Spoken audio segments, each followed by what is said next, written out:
Hello everyone, my name is Joe Cicerio and welcome to GL Sports Chat.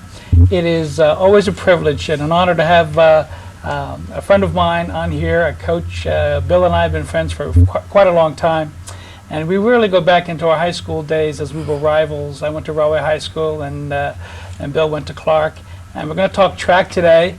And Bill, a little rundown. You're starting off this season. How does it look for you? Well, looks outstanding. We are the defending Mountain Valley Conference champions. We are the two-time defending Mountain Valley Conference relay champions. We came off a terrific winter. We have 81 girls out for track this season. We're deep, talented, and hardworking, so things look very good. But let's go back a couple of years because it's taken a while, a lot of hard work for you to establish a program here at Governor Livingston. Now, how far does it go back, the girls' program go back, and how difficult was it in the early years? Very. The best thing that ever happened to GL track, without question, was Brearley closing. When Brearley closed, the Mountainside kids came to Governor Livingston, and that just gave us an amazing shot in the arm, and we got a ton of great athletes from Mountainside to add to our kids, and we just went off the scale. At that point, that was a big, big deal for us, and we've been pretty good since then. The last 4 years we've been very good, and the last 3, championship caliber.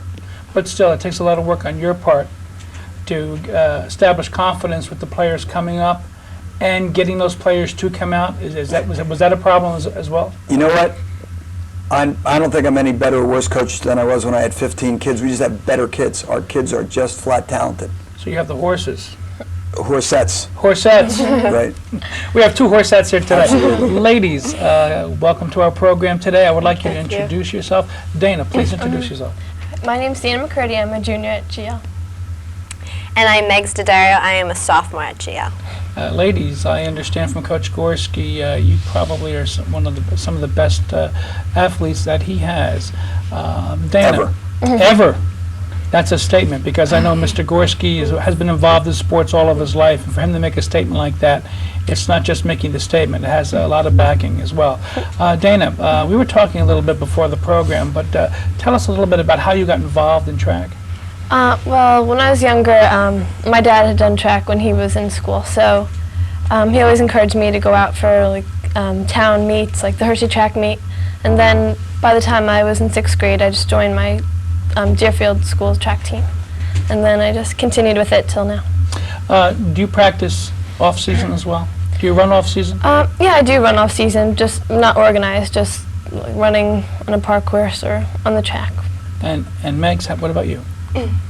Well, I just went out for track freshman year. Basically, no experience, no anything.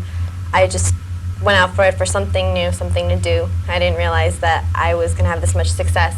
And I guess it pretty much dated back to when I was like a little kid, like just playing tag and stuff at the park. And my dad was always like, you should go out for track, blah, blah, blah. And now he turns out to be my #1 fan. Well, it's great because we hear of your fathers being involved in your lives and in a certain way directing you in a certain direction, Coach, how does it feel now? You get a young player like Megs coming out, and she's had very little experience, and now she comes to you.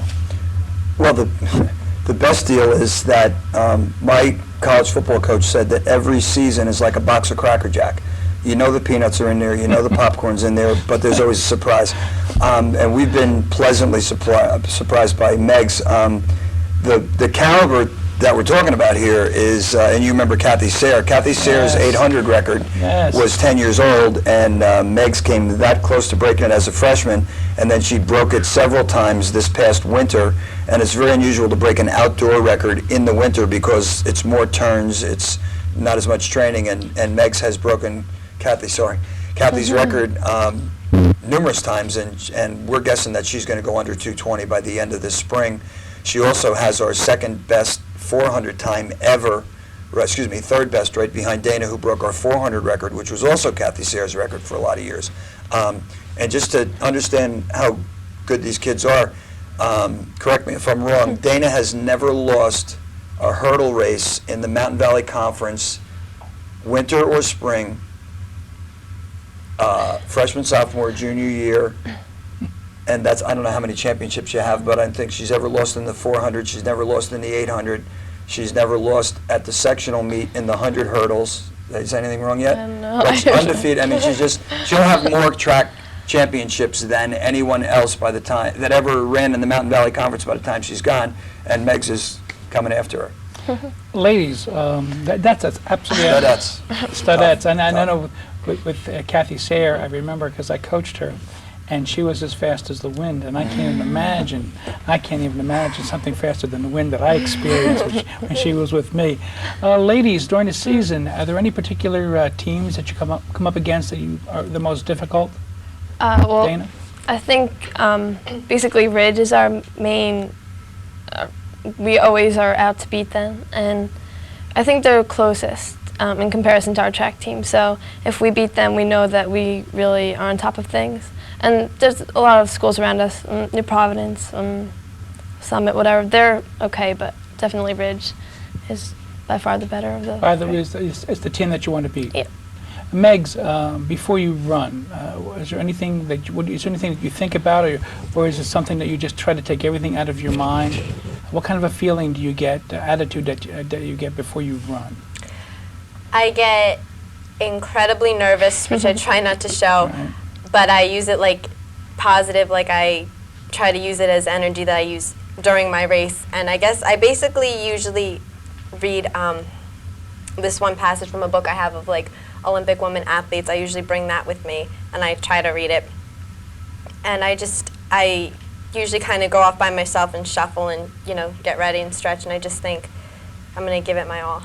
So the inspiration comes not only from the mental part of it, but also from the fact that you also are inspired by others in their writings, right? About Yeah, and I also have my coach, Coach Soma, the distance coach. I have him give me a pep talk usually before each race, just for like superstitious purposes. Wow. So you have your own superstitions before you. Are there things that you do, Dana, at all before you get into a race that you normally do all the time? It's not so much like it's more of a physical thing. Like I always have kind of just like habitual things, like do certain drills. Right. But no, basically I kind of go off on my own too because I get nervous. Does diet fall into this? Like, for instance, are there things that you'll eat during the day, or maybe something which you'll drink during the day in order to get you ready for the afternoon event? I just try to eat healthy foods, but nothing specifically. Like Yeah. I try to eat healthy. It doesn't usually work because I'm at a meet and I just can only eat snacks basically in between my races, so I end up eating like chocolate bars and stuff like that. But it doesn't have a negative effect. Like I still run as hard as I can. Coach, what do you tell your players in regards to a day of an event, for instance, and what to eat, what to avoid? Are there any things that Yeah, eat pizza. eat pizza the night before or the day? Any chance you get. Any- I think eating pizza is something you should do on every possible opportunity. You subscribe to Coach, that, I love right? you because you I said that. understand that. I know that. By the way, Mr. Chichurio is the pizza Right, king. right. No, basically the rule in athletics is to do no harm. If you eating anything just before your race, or even relatively close, a couple hours, you need to eat not to harm your race as opposed to helping it. All the help occurs usually the night before. I mean, you have to eat all your stuff. You're going to run today on what you ate yesterday. So once again, superstition, if there's a verse in the Bible that says, as he thinketh in his heart, so he is. And that if you thought that if you ate a Snickers, it would give you an extra whatever, you've got to eat the Snickers. You know what I mean? As long as you're not doing any harm, I'm still if doing you that. think you'll be better, then go ahead and do it. So there's no difference, ladies, between water and juice when you, no, you just go out and you, whatever you want, you feel comfortable with, right? Yeah. Wow. Let me ask But you, non-carb, you wouldn't want to do carbonated. you wouldn't, exactly, you want to stay away from the sodas, Sodas, those yeah. kinds of things, any carbonated beverage you would stay away from. Ladies, temperature-wise, you're going to run. It's cold outside, a little mist is falling, or it's 75 degrees and sunny. What do you prefer? Megs, what do you prefer in regards to running? I prefer it to be 75 and warm and sunny so my muscles are all warmed up and I'm not shivering on the starting line. Does it take a long time to warm up? Yeah, like yesterday I ended up running my race around like 6 and it got pretty cold, so I had to like run an extra 2 laps than I normally do and warm up, so I definitely prefer the warmer weather. Warmer climate. Yeah. yeah, Dana? I think so too. Definitely because I do more sprints, so to have it warm outside, it's easier for me to get loose. Injuries, have you ever sustained a pull or whatever? Has Yeah. that been a problem? Yeah, I've had Dana? I've had a few pulls that have been pretty detrimental, but nothing like a broken bone, nothing like that. Nothing like that. Megs, have you ever had a problem with an injury? Well, I consider myself pretty lucky. I mean, I had a mild case of tendonitis in my knee that kept me out from practice maybe like a week at most, but pretty much for the most part, no injuries. What about off season now? Let's say your season ends late May or whatever, and now you're going to be summertime coming up. What happens in regards to training during the summer? Do you do any training during the summer at all?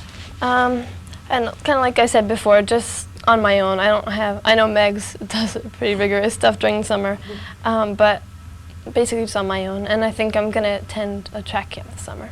Dana's also involved in soccer, so she's got to get ready for that season in the summer as well. Right. So it's not like she's going from spring, summer, Right. do something in the fall to winter track. She's got Right. that soccer Coach, season. that's very interesting you said that, because I know when we played ball, when we played sports, it was like we played as many sports as possible. And what we did was we played another sport simply because to get us prepared for the next sport. So it was we didn't as much concentrate on one sport all year round, but as much as preparing through other sports to get us better as athletes. So that when we play in the fall or the winter or the spring, we're just better at it. What about yourself? You said I keep with the training. I take off, I guess, 2 weeks after spring track ends, and then I run like 5 days a week. Like I have a routine, or I'll do like another form of aerobic exercise, like leg muscle, Right. like Taibo or something. Like I try to keep up with the training just because like I'm a distance runner, and you have to maintain that endurance. yeah, and that's extremely important. The other aspect of yourselves is the fact that not only are you people involved in sports, but I understand academically that you excel as well. Dana, I was talking to you, and being a junior, I guess you're thinking about schools, whatever. And what are some of the schools you might be thinking about? I'm definitely interested in Bucknell. I'm not really too sure about the other schools yet.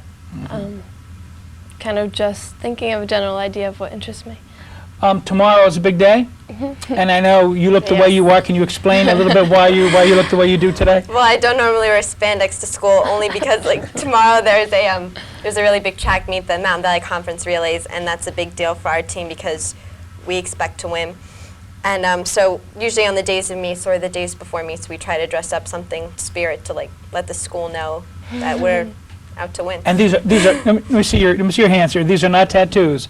It's not tattoos, it's washable marker. I wrote MVC, Mountain Valley Conference, and BYF, backyard fight, on my hands, which basically is what Mr. Gurslsi, it's his nickname for the Mountain Valley Conference. Coach, tomorrow big day. What do you think? It's the Absolutely. backyard What fight. does it mean It's to the you? backyard fight. What does it mean to you? It's this, and I tell the girls this all the time. If you go on vacation and you have a fight with somebody and you lose, they live in Virginia. What are you're never going to see him again. But if you have a fight with the guy that's in your backyard, That's what it's all you'll about. see him every day. These girls see Exactly. these kids in every other season. So Exactly. we want to win the backyard fight. Comes from the West Virginia pit deal with backyard brawl. Yeah, I think it comes between Roy and Clark, to tell you the truth. Amen, brother. That's right. Listen, ladies, good luck tomorrow. Thank you. And Thank you. I hope the weather holds out for you here. Hope tomorrow the weather breaks a little bit. And good luck, Coach. Again, we have the spirit, because I know you've been this way. Your attitude's been this way as an athlete and as a coach. The mentality's there. And ladies, you have so much to give each other. And keep that ball rolling. Go get them tomorrow, okay? Thanks. Listen, this is Joe Ciccirio. I want to thank everyone for watching us today. Thank you for this time. Until next.